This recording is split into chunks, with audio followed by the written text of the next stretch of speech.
What's up, Internet? Hey, that's my line. So, howdy, y'all. First of all, want to say thank you to everyone for showing up, coming out to our panel. Yeah. Good Lord. I'm very, very pleased that, you know, Jerry and Mike have finally followed us to Australia. We've been coming here for 9 years, so thank you for joining us. Smile for You Bernie. know,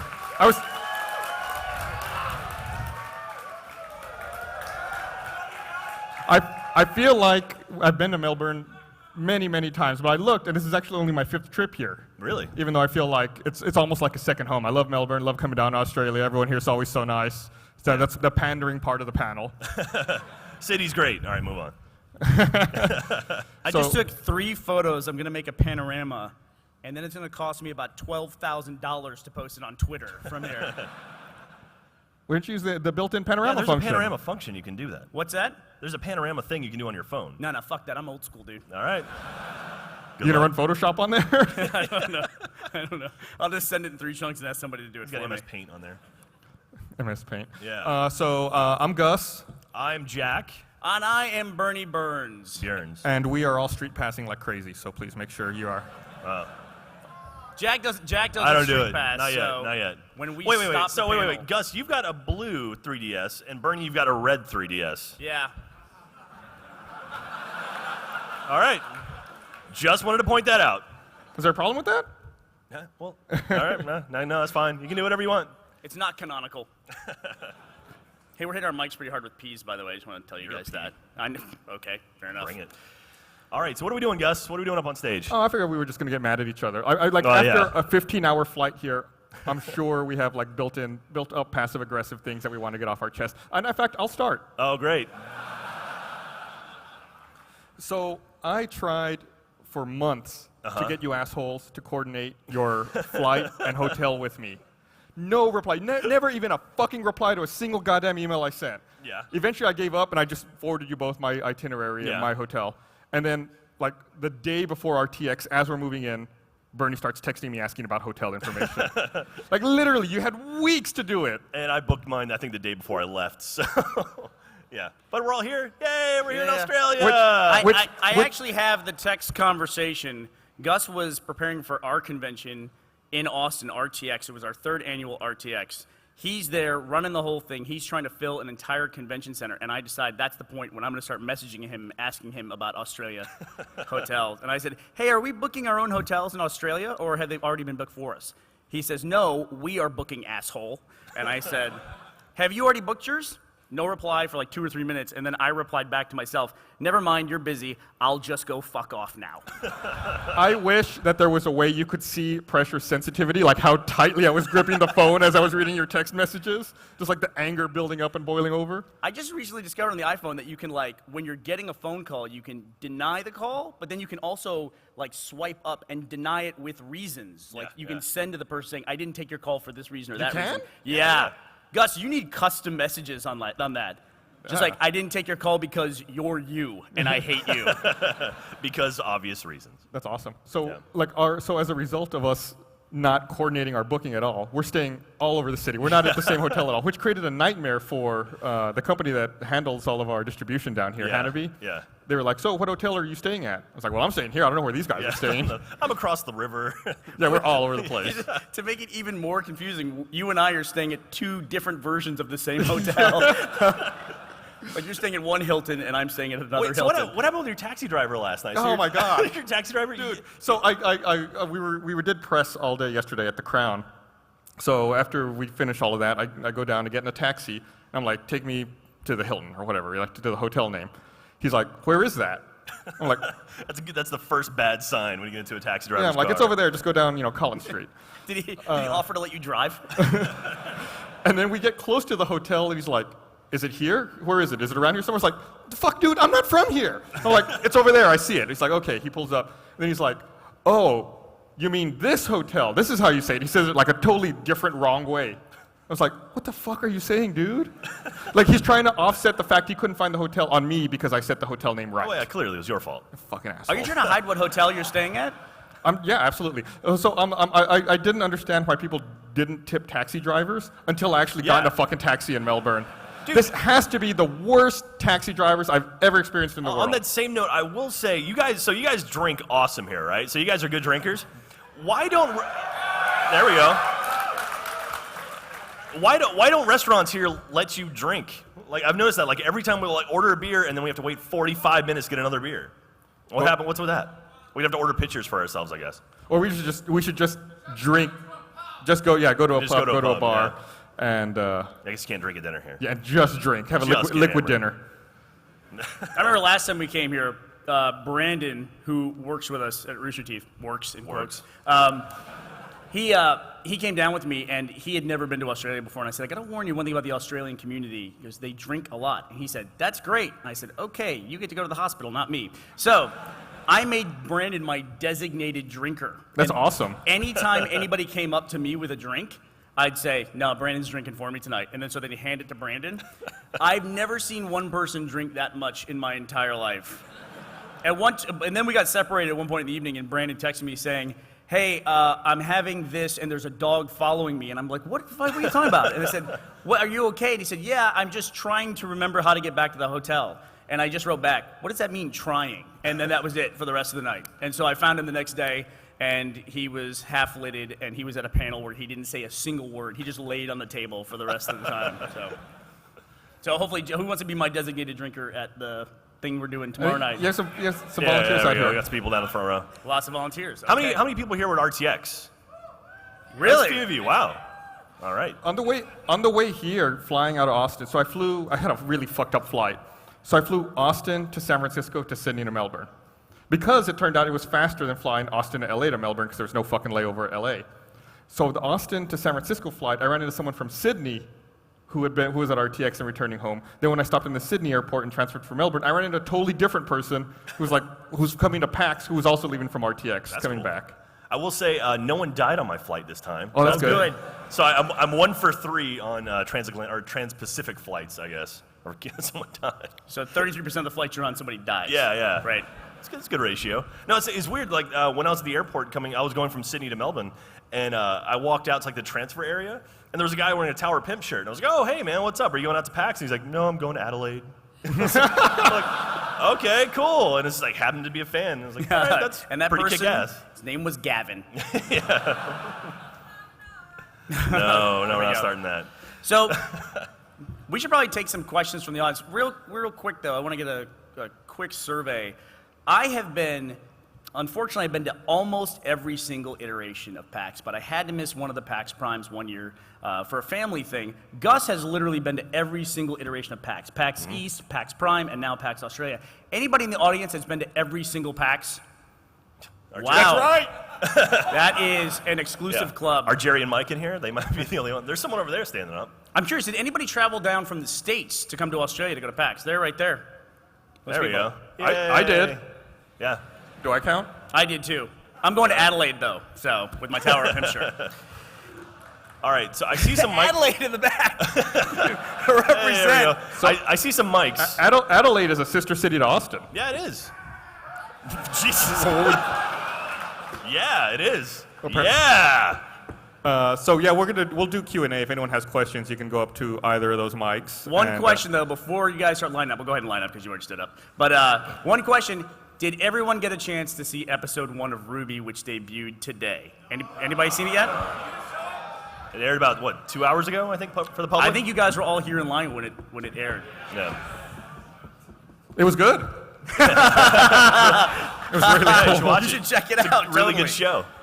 Just go to roosterteeth.com. It's free to sign up and get a seat early.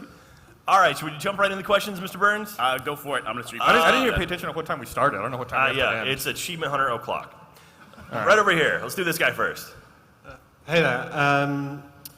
All right, over here. Well, welcome to Australia and all that. Thank you. I've got a question for Jack. Hey. I watched all the RTX stuff on. I think I know where this is going. Have you got revenge on Joel yet? I have not gotten revenge on Joel yet. So for those of you who haven't seen what happened at RTX, Joel somehow got a hold of my phone when I was signing. And either through my girlfriend, who's in the front row, who I'm a little curious about, or one of the You're Guardians. curious about your girlfriend? I'm curious that she might be in on it. Oh. Anyway, he swapped out the phone number that was attached to my phone with the one he had bought, and then gave that number out at the podcast panel. Yep.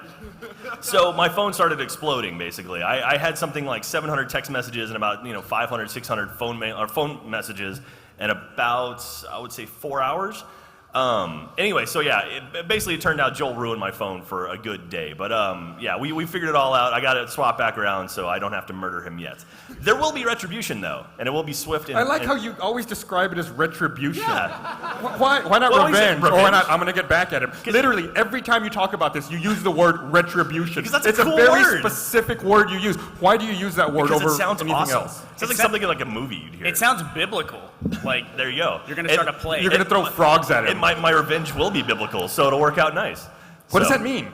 Biblical? It's based on the Bible. What do you mean your revenge is going to be biblical? I'm sorry, what do you mean your retribution is going to be biblical? It'll be something big. I got to get back at him.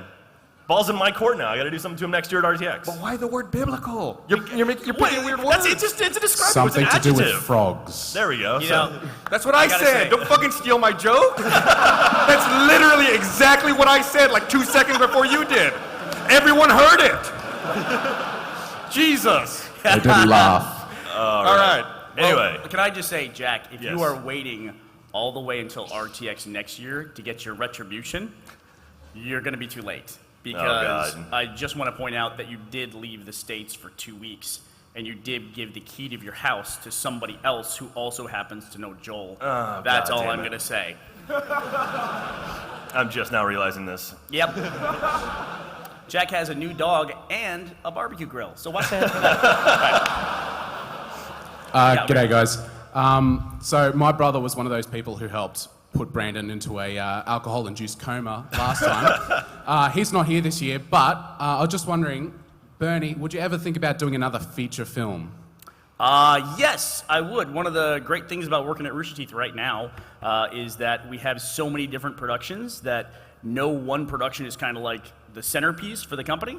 And so that gives a lot of room to develop new projects. And Matt and I personally, and a lot of people in the company, have always wanted to do bigger feature films. And so we now have an opportunity to do more things like that. Hopefully we'll be able to talk more about that soon.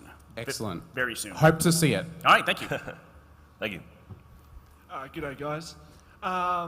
Firstly, I just want to thank you because it was through the Rooster Teeth website and the Who Will Wrestle Gus comic that I found out about Penny Arcade. So if it wasn't for you guys, I literally wouldn't be here. So, it's just that gigantic community thing that I love so much about PAX and about Rooster Teeth. So thank you for making that. Cool. guys. Thank you. Thank you. We should get a commission. Yeah. This stuff. Secondly, I'd just like to ask, in your time at Rooster Teeth, what would you say would be the most important lesson that you've learned? Not necessarily something that you use every day, but something like something where you're like, yes, this for the rest of my life, I'll have to remember this one thing. I think respecting authority and liking your boss is really important. I learned that early on.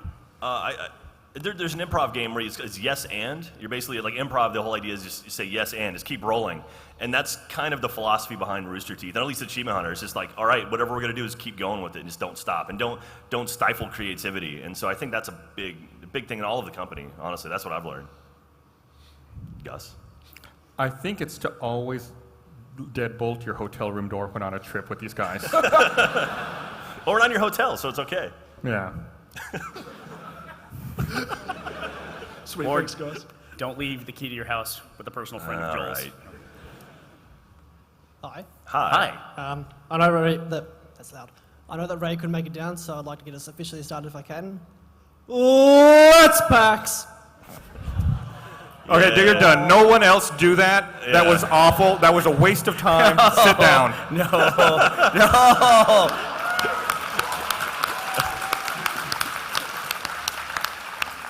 Can I ask a question? Security? Did either of you two understand anything he said before No. the Let's Pass? No. We might need a translator. Bernie, Yeah. for the last 10 years, you've been the head writer of Red vs. Blue. I'm old. Get to the point. Yep. Go ahead. Now you've turned someone else over to writing season 11. Yep. How does it feel turning over your characters to someone else? It wasn't easy, but it's not the first time we've done it. On this scope of Miles, Luna is writing season 11. It's the first time it's been done on that level. But the first attempt to do that was in season 7. I hired a young gentleman from the UK named Gavin Free to direct season 7. And so it's just a way to develop new people in the company, but then also kind of take a step back and do a creative recharge. And there's always points in the storyline of RWBY where, I don't know what that was. I don't know what just happened. Jack works for the NSA now. That's an American joke. Never mind. But there's always one to take a step back and do a creative recharge. And after season 10, when we wrapped up so many storylines, it seemed like a perfect time to do it. And then we have huge shows like Achievement Hunter, the podcast, now RWBY. It just seems like a great time to do it. But it is a little difficult. But it took us a long time to identify somebody like Miles who knows how to write those characters so well. So while it is hard, he's definitely the best man for the job. Nice. Thanks. Right. Hi, just want to say thanks for coming out. I know you guys come out a lot. It's the first time I've been able to sort of speak to you guys. It's our first time talking to you. Yeah. Yay! Awesome. Just wanted to ask about things like Immersion and the Gauntlet. Yeah. Recently been watching a lot of them again. Just want to know, I know you guys are in the process of doing more seasons of those. What's the scale, like, from, like, first season, how much more, how much bigger is it going to be? It's going to be so much smaller. It's going to be 2 people with a handy cam. That's it. Immersion will just be people playing video games. All of our productions in general, as the company grows, our productions grow as well. And we just want to do that. And a big part of that is the work that everyone else does at the company. Particularly there's a guy we hired in the last year and a half. His name is Alan Abdeen. We have been trying to find, if you guys know the inner workings of Penny Arcade, we've been trying to find basically a person like Robert Koo, and that's a very hard person to find. And we have a lot of people at Rooster Teeth who overlap and kind of collectively do those business jobs. And Alan has been somebody that we've added in the last year who's gone out and found us great opportunities to increase our budgets, increase our production value, and all that. So I can tell you that the plans we have for Immersion Season 2 and Gauntlet Season 2 are just huge. Awesome. We're also, for Gauntlet Season 2, we're changing the format of the show. I think we've talked about it a little, but there's going to be 2 Rooster Teeth teams, 1 team from the community, and then a team of YouTube celebrities. Freddie Wong is one of the people that's going to be on one of the celebrity teams, so we love Freddie, and so Awesome. he's a good dude.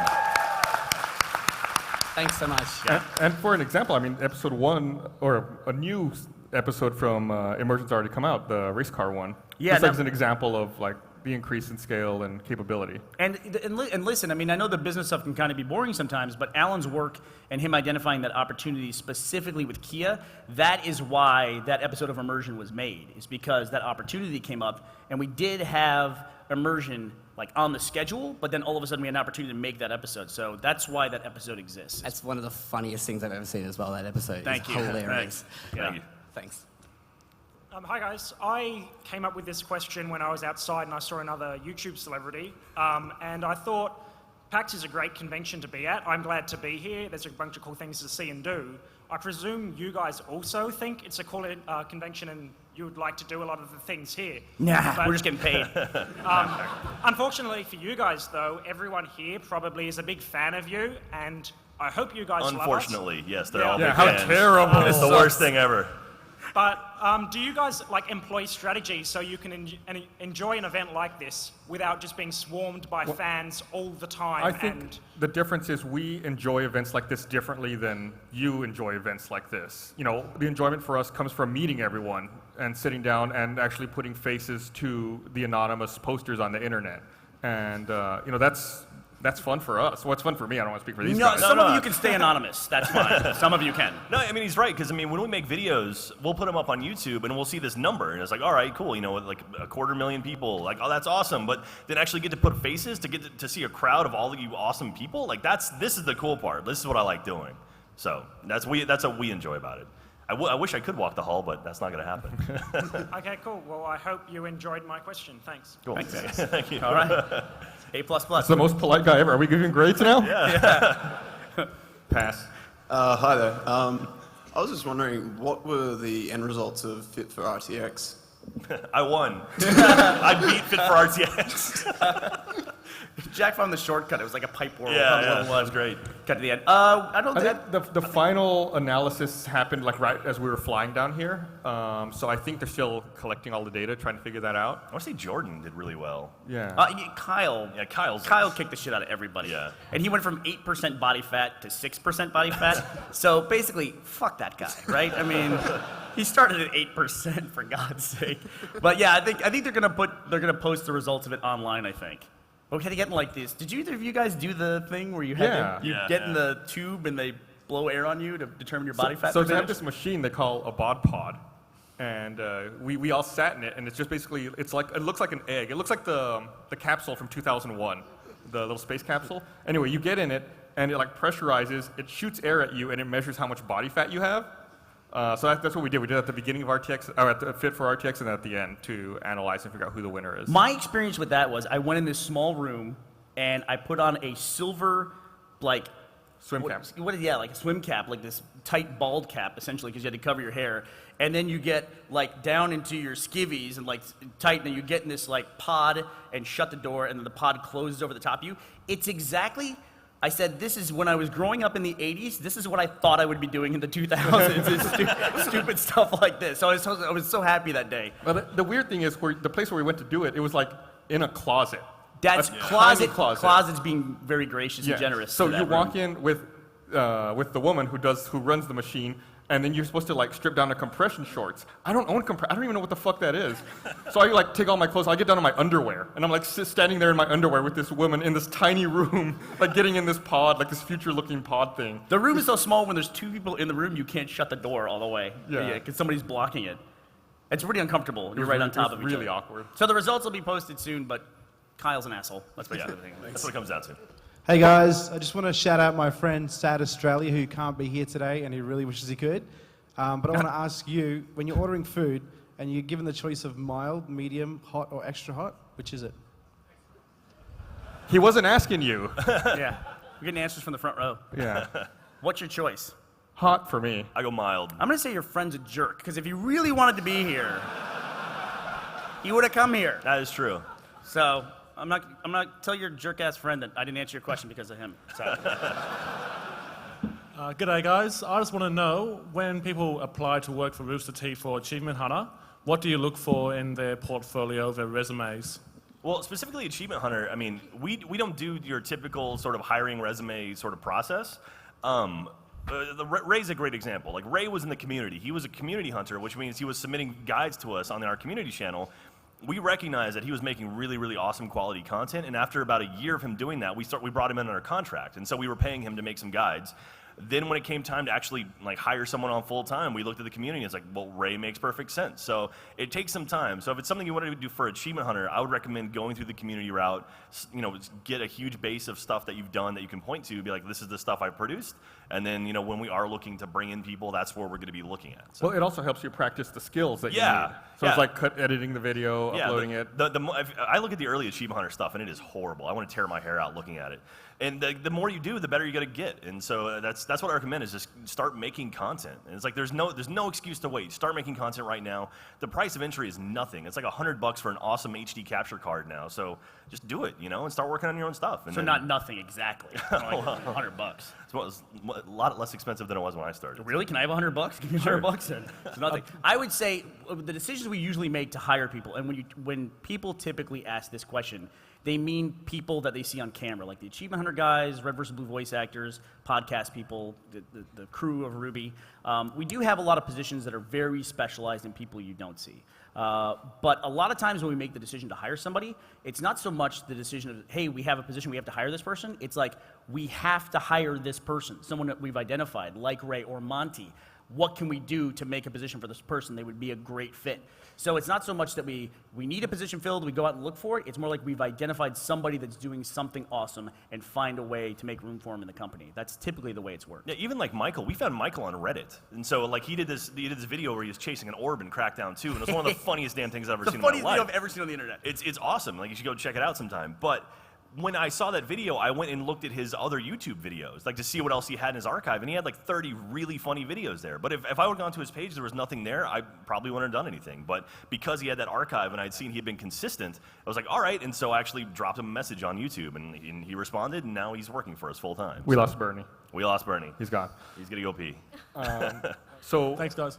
yeah, and like Bernie said, there's a lot of people you don't see necessarily on camera. Like I think when most people here think of Rooster Teeth, they may think of 10 to 15 people, but there's 60 employees there. Yeah, so if you're an accountant, you have a really good shot. I'll tell you right now. Yeah, the parking lot is way too full. We're gonna start calling people. All right, over here. This is actually really awkward, but my question was for Bernie. All right, okay, well, see ya. bye. Bye. I guess. No, don't leave. Bye. All right, we'll trade you back Swap? until Bernie gets back. All right. I'm sorry he's so rude to leave during a panel. I'll go She's if you walking guys want. away. Yeah, don't walk. You can just wait there. Yeah. Just wait next. He'll be back soon. It's all right. All right. This would have involved Bernie, but I guess I'll just ask you two guys. All right. Jesus. What All were you right, here Jesus then? Christ. Hey, I'm selling this right here, this 3DS, if anybody wants one. Someone just left it here, finders keepers. Zach, would you like to go? I'm sorry, I'm actually back there. I don't want to tell you what I'm trying to do back there. Oh, So, God. Something organically came up. Hi, you guys want to talk to me? What's up? Something organically. Hi, Bernie. She has a question. She almost walked away because she was so distraught that you Ma'am, left. I don't blame you. So I mean, I see the point of walking away from these two losers. Go ahead, yeah. So yeah, my question's for you. I was just wondering, what do your kids think about what you do? What do kids think about? What do What do Your your kids kids think about what you do? About what you Oh, what do my kids think about what I do? They really, I mean, I'm a guy who plays video games all the time and, works on the internet. I mean, anyone who's under the age of 18, most people watch most of their content online. So my kids consume so much YouTube, more than television, that I can speak their language in a way that most other parents can't. They love it. They struggle sometimes with, like, at RTX with, just like normal stuff of like having to stand still and sign, autographs or whatever for an hour at a time. But other than that, no, they absolutely love it. Well, your kids signed autographs for an hour? Yeah. That's awesome. They can't write, but yeah, they sign autographs. And I love like making videos. Like if you look on some of the early Achievement Hunter videos, I would make Lego videos with my oldest kid, JD. He was 8 at the time, now he's 11. So we love doing stuff like that. Cool. Turn off the comments though when we make those. Yeah. Thank you. Over here. Hey, so Rooster Teeth is kind of in a state of growth, I would say, at the moment. But do you ever see a point where Rooster Teeth would or Achievement Hunter would move into kind of game reviews and that sort of thing? We've been asked about game review stuff, and honestly, for Achievement Hunter, we'll probably never get into that realm because we don't like being critical of games, as far as like being like negatively critical of games. I'm nervous as to where Bernie is going right now. As far as like review stuff, I mean, if we're playing a game, that's because we like it. And so like if there's a game we don't enjoy, we'll just take it out and go on to the next one. So if you see us playing a game, typically we're having a good time, unless it's Michael.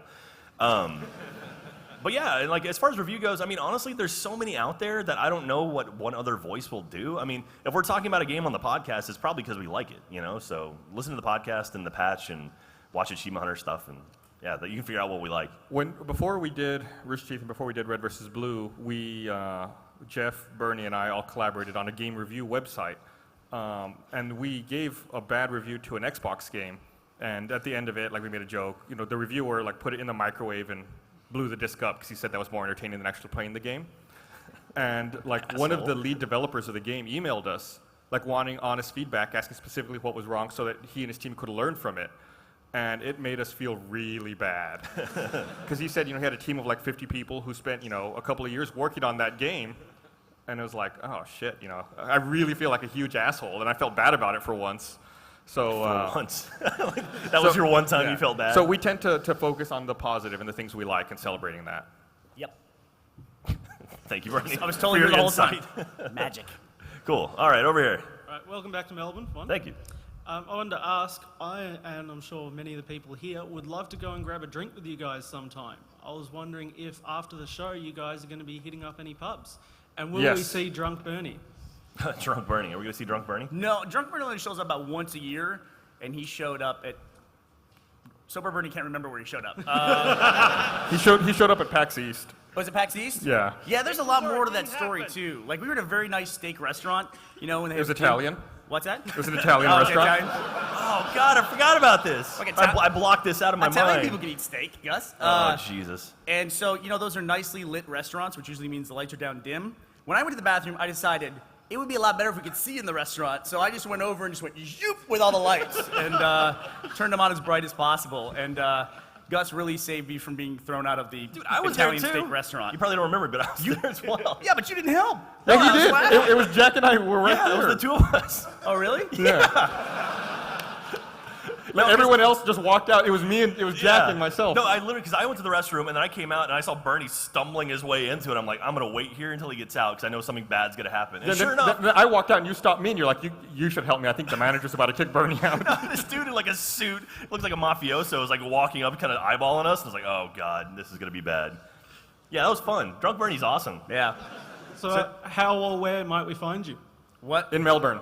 Thank you very much. And go. Almost assuredly, we will go to the Mana Bar at some point. Yeah. I hope to see you guys there then. Thanks. Yes. Will we? What? I gave them. That's small. We were talking about. I don't know if we have it ready or not, but oh no, they're trying to show a video, and I hate to say that because if we can't show it, you guys will be mad. But it was Michael's first video that we found on Reddit. If you've never seen it before. Oh, okay. Because we were just talking about it. I happen to have that on my laptop because I love it so much. Hi, my question is, with all the random stuff you guys do to each other, such as Gavin licking Gus's shingles or the prank Joel pulled on Jack last week, is there a line you guys try to draw, and has anyone crossed the line? Oh, that doesn't matter. If there was a line, no one gives a shit. That line is gone. What's the expression? We're so far beyond the line looks like a dot to us. Yeah, the rule we have at Rooster Teeth is that when we do interviews or we're on the podcast, it's harder because it's live stream now, or we do anything. We just say we're going to talk about whatever, but that each individual person has the right to say, I don't want that included. Like, I talked about something I shouldn't have talked about, or something happened to me that I don't want on camera. And that lets people be more open and freeform when the cameras are rolling. And I think in the history of the company, we've only had one thing that somebody said I don't want this shown after it was made about them. And so it's been good. It's a little harder with the live stream podcast, I think, because it is happening live, but we've just got to the point now where we just don't care. Yeah, well, the live stream is also a tiny fraction of the total reach. We do edit stuff out of the live stream. That happens. That does happen. No one's noticed it. No one's called us on it before. Nope. Really? It happens every now and then. They will now, though. All right, over here. Oh, wait. So here's a video we saw on Reddit of this angry kid in Jersey living in his parents' basement trying to get Crackdown orbs. And if you've never played Crackdown, there's about 500 All right, green Crackdown orbs. 2. I don't know why I torture myself with this game, but 8,000 fucking collectibles. Let's do it! I'm gonna get this orb. I'm gonna get it! I listen to that voice. It's so different. All right. Come here, you son of a bitch! God damn it.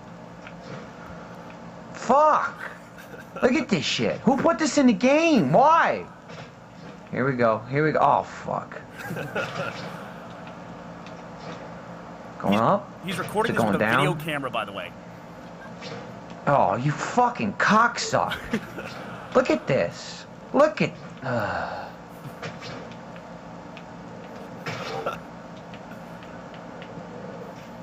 Damn it. You need to get up close Yeah, to the no shit. Shut up. Shut the fuck up. Ah, crap. No. Get it, you son of a bitch. Come on. What the fuck? It like crawls until I get right near it, and then it just fucking goes woo, woo, woo, and like goes into fucking like warp speed on me. Come on. I hate these fucking things. Damn it. I'm never gonna catch this fucking thing. It's definitely impossible. No, seriously, like, I don't think it's possible to get this fucking orb. I'd like to see one person on Xbox Live who got it, and if they say that they got it, you're lying. Oh my god. Come on! You're gonna be fucking dead to me. What the fuck? I don't even know where it went. You fucking piece of shit. You fucking, oh shit. Yes! No! Motherfucker! God damn it! I think, So you can see early hints of rage quit there.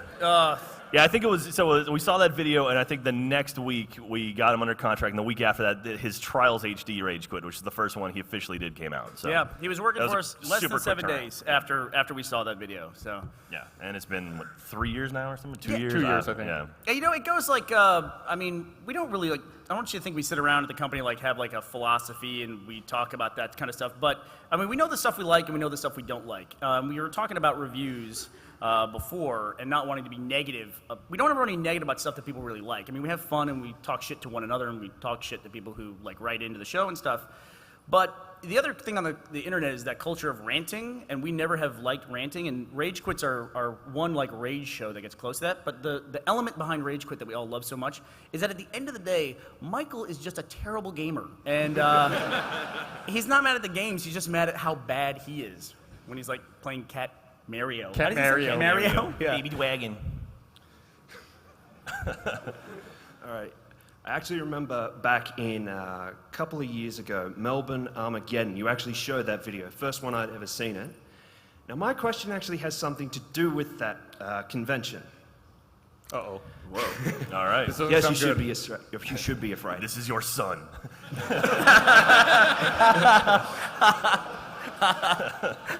It's time for retribution.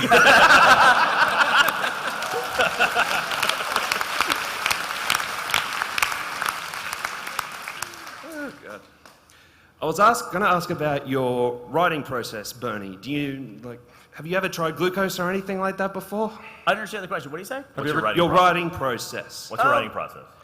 Do you use anything like glucose, anything like that for it? Because I know a guy. It's really hard to write with glucose, sir. I need a pen. No, I just, you know, it's like I usually start with a kernel of an idea. I just recently did a video on the Let's Play channel called Game Time, where I sit down with one person in the company and talk about what they do. And the most recent one I did was we played Limbo, Miles and I, and we talked all about the writing process and the way that we approach things. And I talk with Monty about it a lot too. I can just say briefly that in the early days of Red vs. Blue, one of the greatest tools that we had was the closed world, and it was limited. And so it became a writing exercise, like Jack was talking about improv earlier, of we have a gun, we have a Jeep, we have a skull, how do we make those things funny? And because we were limited, we didn't have everything, so that meant we couldn't do anything, you know, which sometimes can paralyze you. If you have every possible opportunity open to you, you kind of get paralyzed by the opportunity of that. And so that was one of the good tools. So I would say if you're looking at a tool for writing is just focus on one thing and then expand from there. That's what I'd recommend. You know, every time you talk about the skull, I always think about the contest to replace Simmons. And when Donut and the skull are competing, and Donut's in your face, bonehead. That's, I think, one of my favorite readings in all of Red vs. Blue is Donut's exchange there. I like how I was answering your question. Gus made it about himself. That's nice. I'm up here too. I can talk.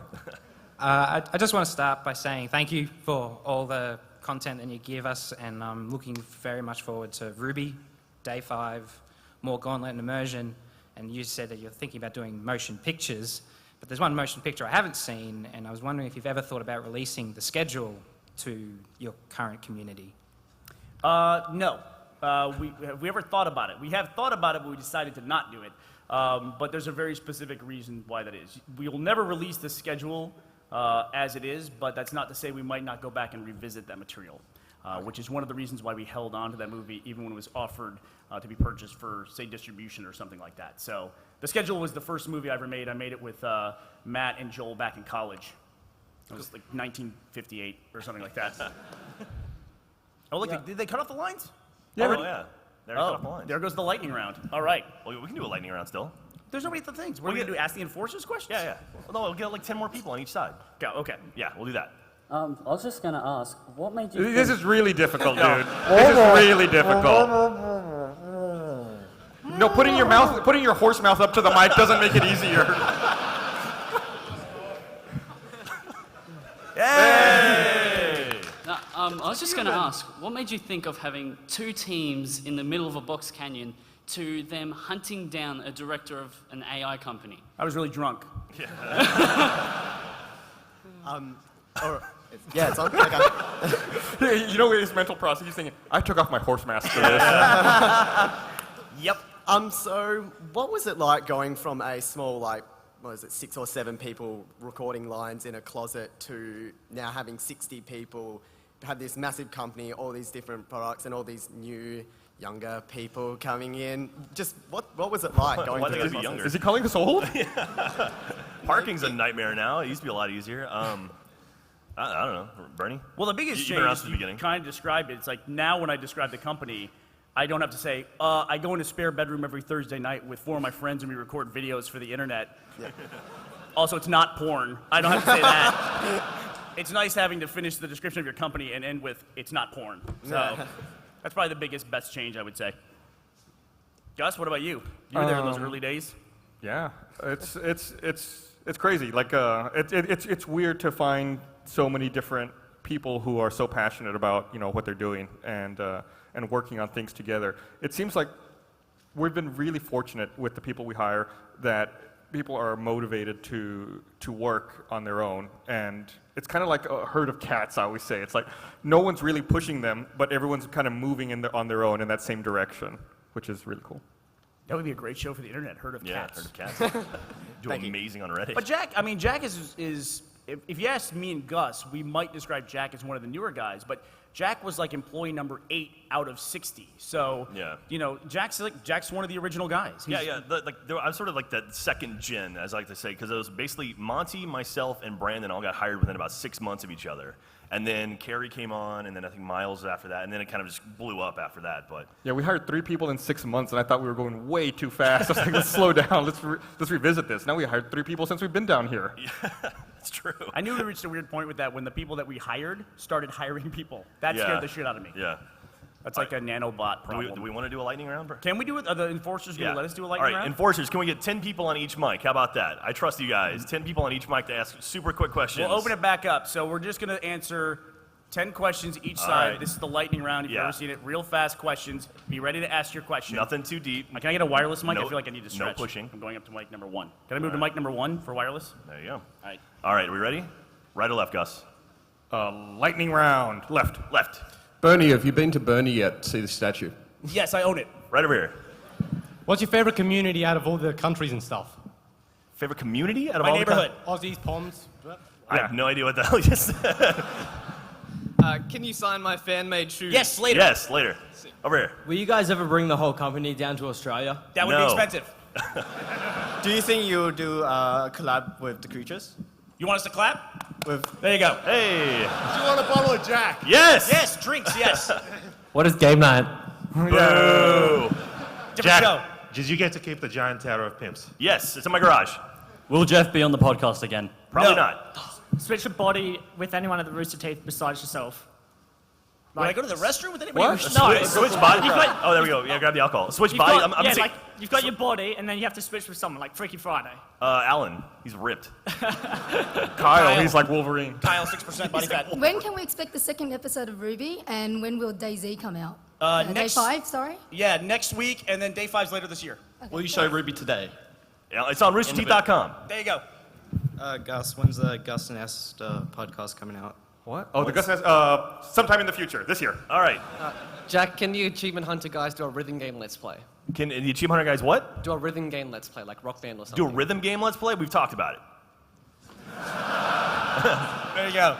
Did Joel sign the Tower of Pimps? He did not sign the Tower of No, Pimps, he as can't far as write. I know. Jack, will you face me in a game of L5R? No, but I will. Okay. All right, your jobs are awesome. What's one thing you hate about your jobs, though? Like, sometimes, I mean, must One be thing we hate about what? Each Your other? jobs. Occupation. Hate about each other? Job. What do we hate about Joel? No, Come on. job. Really? Occupation. What do we hate about Joel? Everything. Everything. All right. From Agent Washington in the front, who's your favorite freelancer? Agent Washington in the front. Oh, Agent Washington in the front, yeah. Are we ever going to see the faces beneath the masks of the main cast of Red vs. Blue? Yeah, they're right here. Me and Jess. There Hey! you go. Lightning round! Thanks, everybody. Hey. All right. I just want to say it is amazing. Gus and I were talking about this yesterday. Neither one of fuck us was I? had. We don't include you in the conversation, so we're That's not cool, legally whatever. bound to. No big deal. But we were talking about how Gus and I, neither of us had been outside of the country before we started making Red vs. Blue and before Rooster Teeth started. So it really is amazing to us this is now our 5th and 6th trip down to Australia to come see all of you. You guys are always so welcoming and so awesome. We couldn't be prouder to be part of the first PAX in Australia. Hope this event continues to run for years and decades. Thank you for coming out to the first PAX Australia, guys.